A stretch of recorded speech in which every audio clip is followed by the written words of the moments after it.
DJ so hana an ajeji ta yimbe be kadi parfois walla yobe arema o momo woluda njummi habbino OK fi wowlangol ma allez vas-y bon manam exemple quoi mi jonnira parce que mi sikki tum hube hebi do duma be yobi do quoi les Diri compagnie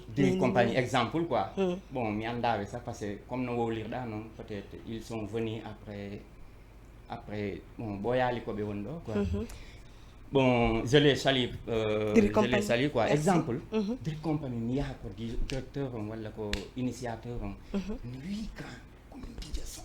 ayali vidéo anjin mi waɗani 5 kilo mi waɗani singleton mi waɗani il faut Daniel Faye waaw ko ni won non pourquoi ainsi hay so ɗowanolan yoɓude 1000 francs est ce que o yoɓata lan 300 fi ka ngare makko bien sûr ko jippingol valeur non si OK si avec le respect et métier ma non sérieusement min personnellement non mi yay ɗum ɗon quoi donc DJ ben do be ala valeur ko kambe woni arde mabbe non faalaɗa yewtirgol mi naali ɓe ari e maɓɓe OK ko kamɓe sentiri exemple ko kamɓe mut walla boss walla salmon inna hande bon lan addude ɗo exemple tati ko an waɗantalam première partie on mais est ce que kadi sa arale mabbe anditete est ce que sa arale mabbe be anditete non kadi waaw peut-être bien ɓe anditata mais les anciens wonɓe ɗo ko ɓeya tum peut être woni ɓe anduɗa Diri compagnie waaw kesum ko annduɗa lan sivude ɓe noon lan sivude ɓe par bon ko réseau ji affaire ɗin ɗon il fait du bon bleu et puis à part ɓen ɗon ɓe wonnoɓe ɗo fof ma andilam kono saktantama ya ar e mabbe sikkura dum ko jippingol valeur ma no ka ko beydugol golle ma den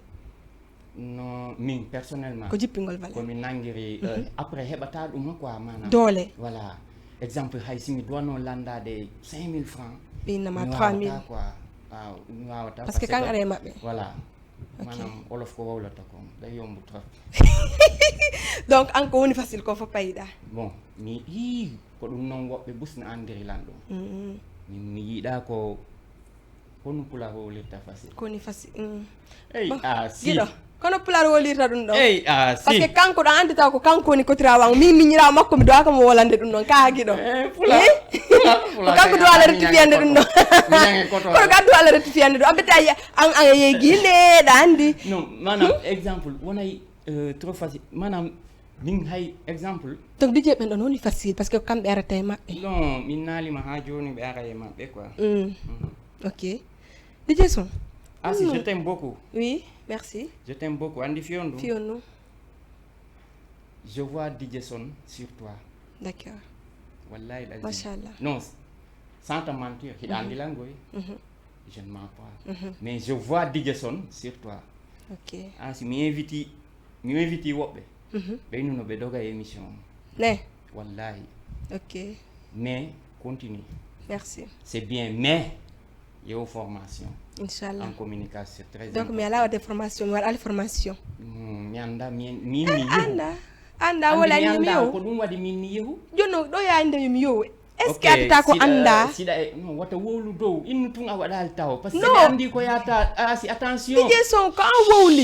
wowli ko wala ko net tamba wala te woni duno accutum min kade yewte woni a hebi gandal quoi non min e yewte woni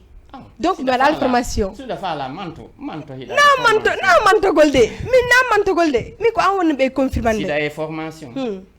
kadi continue OK si wana ala e formation communication yehu ɓeyda OK yehu waɗa c'est très important parce que fus mi anda ti OK OK c'est OK